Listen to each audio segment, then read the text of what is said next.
तो कोई मुझे मेरी सीता का पता बता दीजिए। और क्या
राम लक्ष्मण सीता को खोजते हुए कहा कैलाश पर्वत की तरफ पहुंच जाते हैं। सती मैया बैठी है, आवाज आई है प्रभु श्री राम के रोने की। भोले बाबा से बोली, अरे भोलेनाथ, हमें ऐसा लगता है कि अपने कैलाश पर्वत पर कोई भटक गया है। जैसे ही भोलेनाथ ने देखा कहने लगे, अरे सती दी, तुम नहीं जानती हो इनकी महिमा को। बोले क्यों, तुम इन्हें जानते हो भोले बाबा? बोले क्यों नहीं सती, अरे यही तो हमारे इष्ट देव प्रभु श्री राम हैं और इनके छोटे भाई शेषा अवतारी लक्ष्मण है। जैसे ही कहा सती जी कहने लगी, भोले बाबा तुम तो इन्हें इष्ट देव बताते हो, फिर ये इस वन में क्यों रो रहे हैं?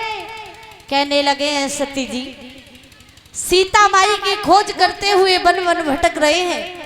कहने लगी, क्या इनकी स्त्री खो गई है? बोले हाँ। कहने लगी, नहीं भोलेनाथ, तुम इन्हें अपना इष्ट मानो लेकिन मैं नहीं मान सकती हूँ। अरे वो तो प्रभु श्री राम है, अंतर्ज्ञानी है, एक स्त्री के वियोग में वन वन भटक रहे हैं। अगर इतना ही ये अंतर्ज्ञानी होते तो अपनी स्त्री को अपनी योग माया से देख लेते। ये प्रभु श्री राम नहीं है। भोलेनाथ कहने लगे हैं, सती जी हमें लगता है कि तुम्हारे मन में हमारे प्रभु श्री राम के खिलाफ यानी कि संदेह उठ रहा है। सती जी बोली, बिल्कुल। भोलेनाथ कहने लगे, अगर ऐसी बात है तो जाओ परीक्षा ले आओ। तो सती जी आज भोले बाबा के कहने से प्रभु श्री राम की परीक्षा लेने के लिए बड़ी है। और जब भोले बाबा की परीक्षा लेने के लिए सती जी चली तो सोचने लगी, मैं क्या करूं, कैसे परीक्षा लूं। आज सती जी ने सीता मैया के रूप को धारण किया, यानी कि सीता जी का श्रृंगार बनाया और उसी मार्ग में बैठ गई जिस मार्ग से प्रभु श्री राम और लक्ष्मण आ रहे थे। प्रभु श्री राम की भक्तों नजर पड़ी, कहने लगे, सती जी मार्ग में बैठी है, अरे इन्होंने सीता का रूप क्यों धारण किया है? कहने लगी हैं, भैया लक्ष्मण, आज हम इस रास्ते से ना होकर के इधर वाले रास्ते से चलेंगे। इस रास्ते में लगता है हमारी सीता नहीं है, इस रास्ते को होकर के चलते हैं। प्रभु श्री राम ने उस रास्ते को छोड़ दिया और दूसरा रास्ता पकड़ लिया।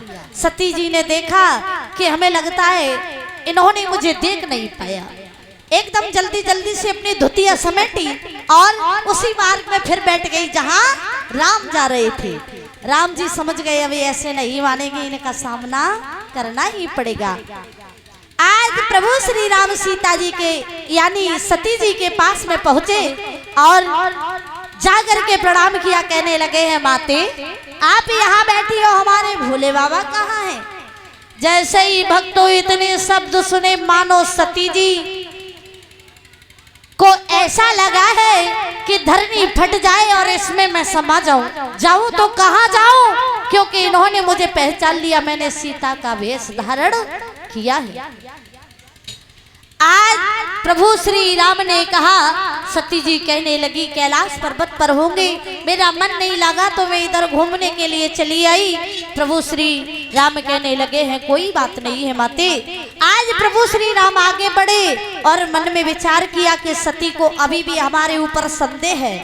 तो प्रभु श्री राम ने अपनी माया को फैलाया भक्तों, और क्या किया, राम लक्ष्मण और सीता जी नजर आने लगे। जिधर को सती नजर घुमाती है उधर ही तीनों प्राणी नजर आते हैं। आज सती जी चकित हो गई, नेत्रों को बंद करके वहीं पर बैठ गई और कहने लगी मुझे ऐसा नहीं करना था जो मैंने किया। आज सती हार मान करके कैलाश पर्वत पर आ जाती है। भोलेनाथ कहने लगे हैं कहिए सती जी परीक्षा ले आई।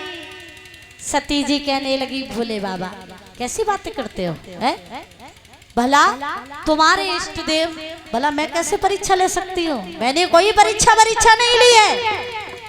आपसे मैंने जिद की और जब मैं बाहर गई तो मैंने भी मान लिया कि आपके इष्ट देव होंगे। मैंने परीक्षा को नहीं लिया। आज सती जी ने मना कर दिया और जैसे ही मना किया तो भोले बाबा ने अंतर ध्यान हो करके देखा तो भोलेनाथ सारा खेल समझ गए। सती जी ने सीता जी का वेश धारण किया। आज भोले बाबा समझ जाते हैं। तो उसी समय भोलेनाथ ने सती मैया को मन ही मन में संकल्प कर दिया। कहा है हे सती जी तुमने मेरे माते का रूप धारण किया है। मेरी प्रभु ने तुम्हें माँ कह करके पुकारा है। जब मेरे इष्ट देव की आप माँ हो तो मेरी भी माँ हो। आज से बाद तुम्हारा और मेरा कोई संबंध नहीं है। प्रभु श्री राम ने माँ कह करके पुकारा। भोलेनाथ ने सती जी को मन ही मन में त्याग दिया। आज सती जी को त्याग दिया है। सती जी समझ जाती हैं कि भोले बाबा ने मुझे त्याग दिया है। तो उसी समय सती जी बड़ी ही चिंतित हो जाती है और आज सती जी दुखी होने लगी हैं। भोलेनाथ कैलाश पर्वत पर चले जाते हैं और समाधि को लगा लेते हैं। अटल समाधि लगाई है भोले बाबा ने। सती जी घबरा गई, दौड़ करके नंदी के पास गई। कहने लगी अरे नंदी भोले बाबा ने समाधि को लगा लिया है